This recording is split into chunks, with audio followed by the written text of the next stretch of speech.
Welcome to all of you in this video. Today we will discuss about महाकाव्य।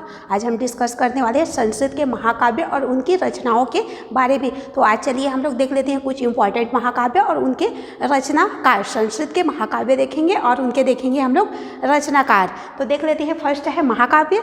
तो पहले हम लोग जानेंगे कि महाकाव्य किसे कहते हैं। तो महाकाव्य का अर्थ है, जैसे कि ये दिख ही रहा है, महान काव्य। जो काव्य क्या हो, महान हो, जिसका आकार भी बड़ा हो, जिसका उद्देश्य भी महान हो, जिसके पात्र भी महान हो, जो कुछ न कुछ हम लोगों को सीख दे, उसे हम महाकाव्य कहेंगे। वैसे तो महाकाव्य के अनेकों अर्थ होते हैं, लेकिन हम यहाँ पर इतना ही समझ लें कि वह काव्य जो बहुत महान हो, आकार में भी बड़ा हो, जिसका उद्देश्य भी महान हो, तो उसे हम महाकाव्य कहेंगे। अब हम लोग देख लेते हैं, आज कुछ महाकाव्य ले लेंगे, उनके रचनाकार जो कि बहुत ही इम्पॉर्टेंट है महाकाव्य है, और उनके रचनाकारों के बारे में आज हम लोग जान लेते हैं। तो फर्स्ट नंबर पे हम लोगों का आता है, जिसे हम लोग रामायण कहेंगे। फर्स्ट हमारा महाकाव्य है रामायण।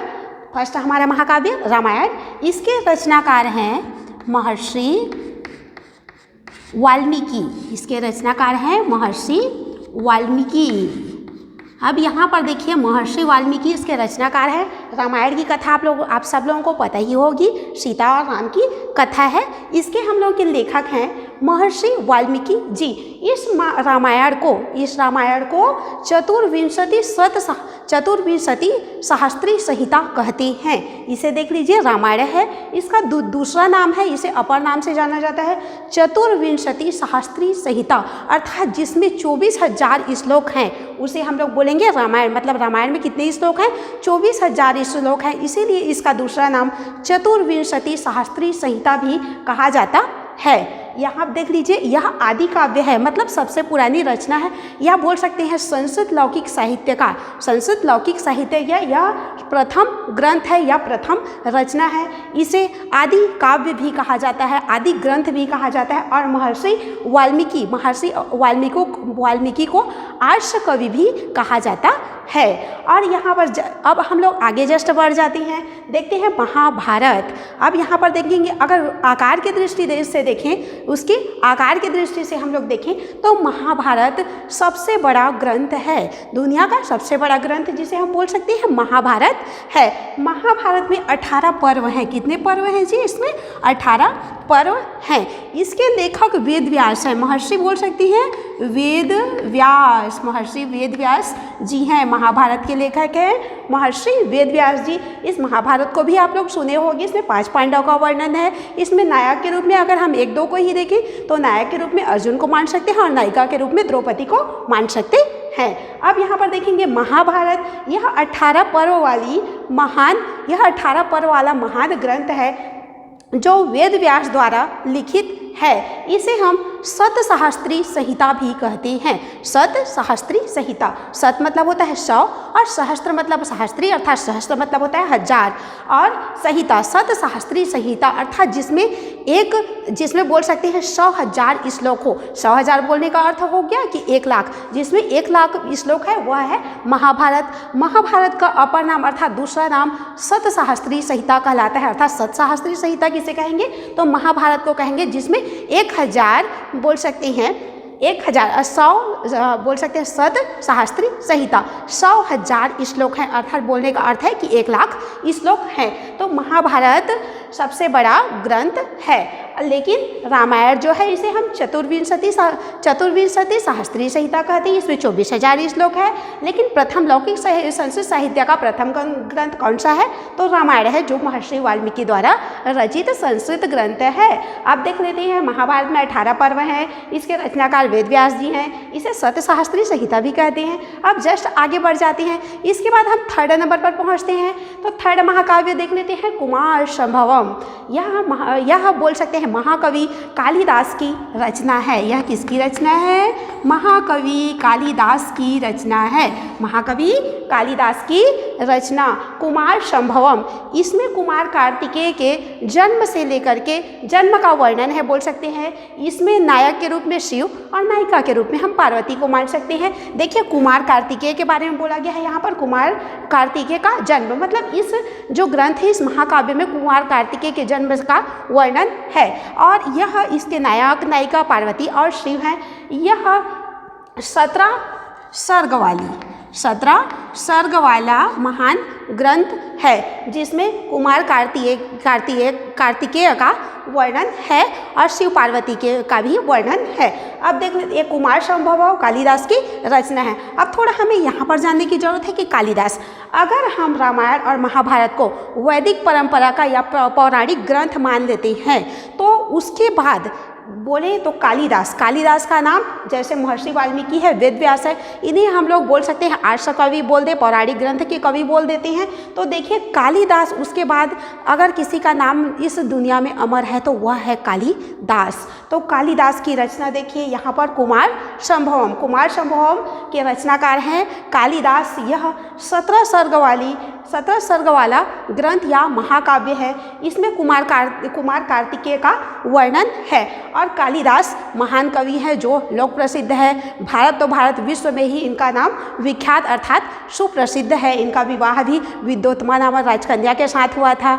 कहा जाता है कि कालिदास महामूर्ख थे, लेकिन देवी की कृपा से ये बहुत बड़े ज्ञानवान हो गए। इसीलिए तो देख लीजिए, ये महाकाव्य की रचना किए हैं, खंडकाव्य की रचना की है और नाटकों की भी रचना किए हैं। जिस विषय में भी कालिदास ने अपनी लेखनी चलाई, वह लेखनी अमर हो गई, उनकी रचनाएं भी इस दुनिया में अमर हो गई। तो इस प्रकार से यहाँ देखिए कालिदास की उपमा ही कालिदास है बोल सकते हैं। और यहाँ और जानने योग्य बात है कि कालिदास इतने महान कवि हैं कि संस्कृत को ही कालिदास के नाम से जाना जाता है। कालिदास का संस्कृत ही कालिदास, या बोल सकते हैं संस्कृत का पर्यायवाची ही कालिदास है। अर्थात संस्कृत का बोलने का अर्थ कालिदास, या कालिदास को ही हम संस्कृत कह सकते हैं। मतलब ये इतने महान कवि हैं कि जिस क्षेत्र में अपनी लेखनी चलाए वह अमर हो गया, इनका नाम अमर हो गया, इनकी कृतियाँ भी अमर है। इसीलिए हम कालिदास को महाकवि, महान कवि, विश्व के साहित्यकारों में इनकी गणना की जाती है। विश्व के साहित्यकारों में कालिदास की गणना की जाती है। अब हम लोग आगे जस्ट बढ़ जाते हैं।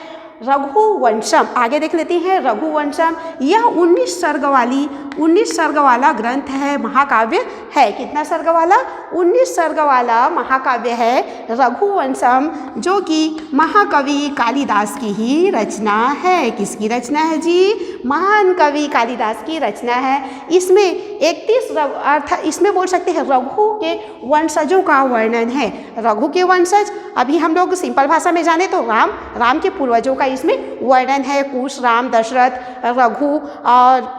रघु हैं और इस प्रकार से रघु के वंशजों का इसमें वर्णन है, रघु के वंशजों का। लेकिन अगर नायक और नायिका की बात कर लेते हैं, इसमें हम नायक और नायिका की बात करें तो सीधे तौर पर से हम लोग सीता और राम को नायक और नायिका मान सकते हैं। सीता नायिका हो गई और राम इसके नायक हैं। तो रघुवंश में रघु के वंशजों का वर्णन है। अब आगे देख लेते हैं बुद्ध चरितम। आगे है हम लोगों का बुद्ध चरितम। यह 28 सर्गों वाला महाकाव्य है। बुद्ध चरितम जो है 28 सर्गों वाला महाकाव्य है। इसमें देखिए बुद्ध चरितम, बुद्ध के चरित्र का वर्णन है और बौद्ध धर्म का प्रचार प्रसार भी इसमें किया गया है। इसके कवि हैं अश्वघोष, इससे रचनाकार हैं महान कवि अश्वघोष जी हैं। अब देख लेते हैं यह 28 सर्गों वाला महाकाव्य है। इसमें बौद्ध धर्म का भी प्रचार प्रसार किया गया है और बुद्ध के चरित्र का भी वर्णन है। अब आगे बढ़ जाते हैं सौंदरानंद। आगे रचना है हमारा, आगे महाकाव्य है सौंदरानंद, जो 6ठा नंबर पे हम लोग ले लिए हैं सौंदरानंद। इसके रचनाकार भी अश्वघोष हैं। इसके रचनाकार कौन हैं? अश्वघोष हैं। महाकवि, महान कवि, संस्कृत के कवि अश्वघोष जी हैं। जो सौंदरानंद है इसमें सुंदरी और नंद का वर्णन किया गया है। यह 18 सर्ग वाला महाकाव्य है, जो कि महान कवि अश्वघोष की रचना है। जस्ट हम लोग आगे बढ़ जाते हैं किरातार्जुनीयम। इसको हम लोग अलग कर सकते हैं संधि के अनुसार, किरात और जूनियम बोल सकते हैं। एक साथ बोलेंगे तो किरातार्जुनीयम। यह हम लोगों की ये जो रचना है यह महान रचना है, बृहदाकार की रचना है। इसमें भी 18 सर्ग हैं। कितने सर्ग हैं? किरातार्जुनीयम में 18 सर्ग हैं। इसके रचनाकार भारवी हैं। इसके रचनाकार महान कवि भारवी जी हैं। किरातार्जुनीयम जो कि बृहत्त्रयी के अंतर्गत आता है। अब आगे देख लेते हैं शिशुपाल वधम। यहाँ पर आगे है हम लोगों का शिशुपाल वधम जो कि माघ की रचना है। कवि माघ, इसके रचनाकार हैं माघ। इसमें हमें हमारे 22 सर्ग हैं। इस जो महाकाव्य है इसमें शिशुपाल वधम में 20 सर्ग हैं और इसके रचनाकार जो हैं वो कवि माघ जी हैं। अब आगे बढ़ जाते हैं नैषधीय चरितम।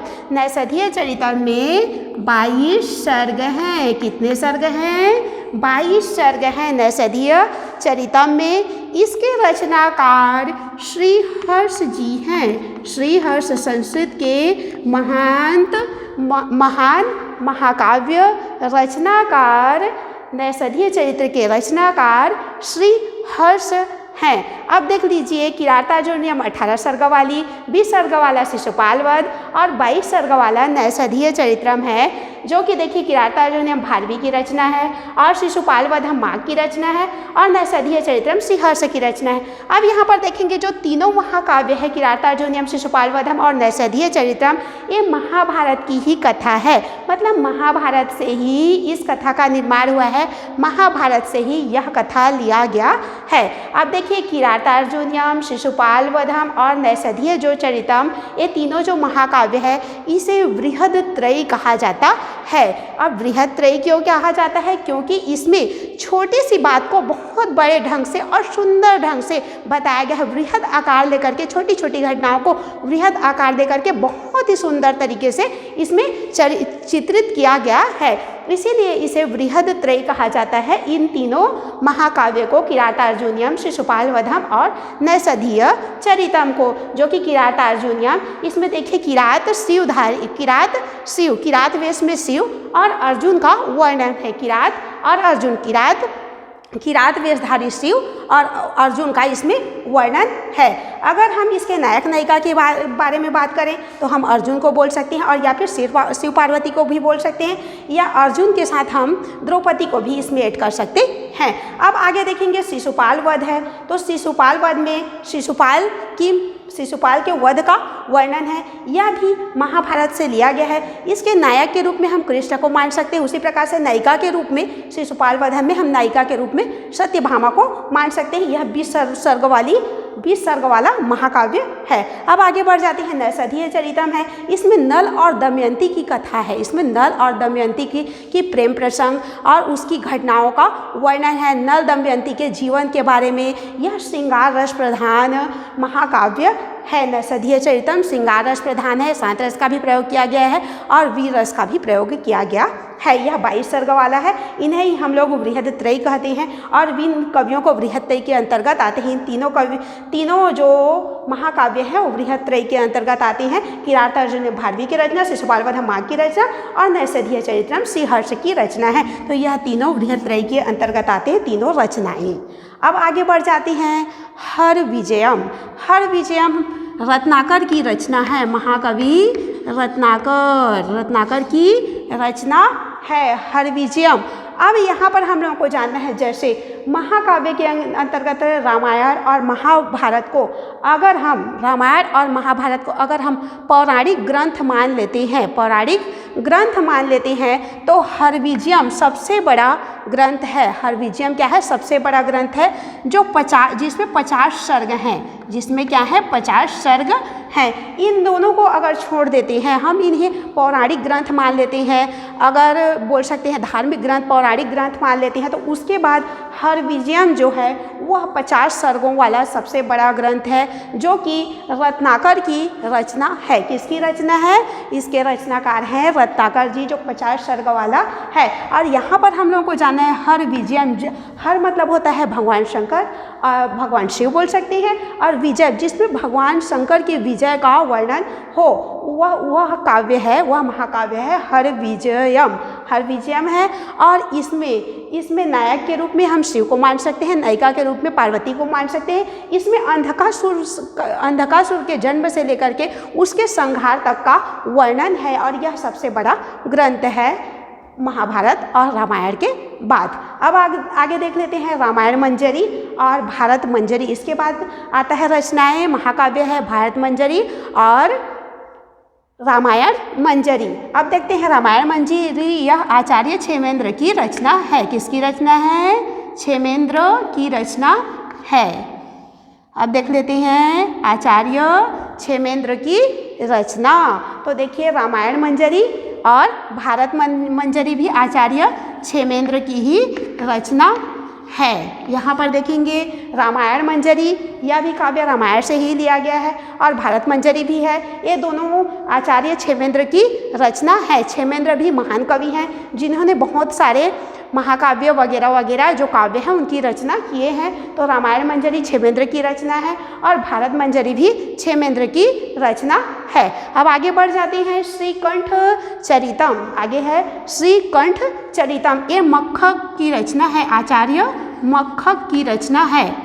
आचार्य मक्खक की रचना है श्रीकंठ चरितम। अब आगे बढ़ जाते हैं राजतरंगिणी। राजतरंगिणी ये कल्हड़ की रचना है, कल्हड़। अब आगे देख लेते हैं विक्रमांक देव चरितम, ये बिल्हड़ की रचना है, आचार्य बिल्हड़ की रचना है।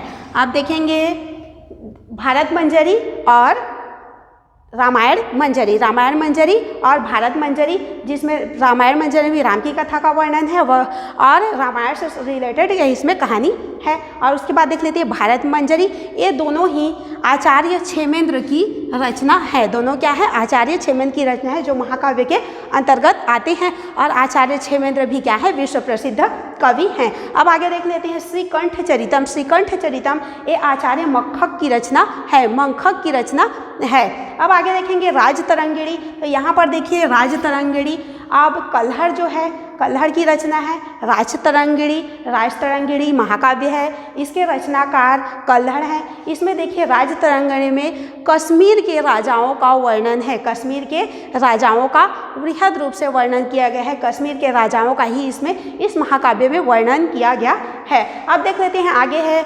विक्रमांक देव चरित। विक्रमांक देवचरित यह महाकवि बिल्हड़ की रचना है। तो इस प्रकार से आज हमने सीखा कि 15 जो महाकाव्य हैं और उनके रचनाकारों के नाम। अब हम लोग अगले वीडियो में देखेंगे और कुछ महाकाव्य और कुछ महाकाव्य इम्पॉर्टेंट जो महाकाव्य हैं और उनके रचनाकारों के बारे में आगे वीडियो में सीखेंगे। तो इस प्रकार से हमारा महाकाव्य और उनके रचनाकार, महान रचनाकार यहाँ से पूर्ण होता है। Thank you.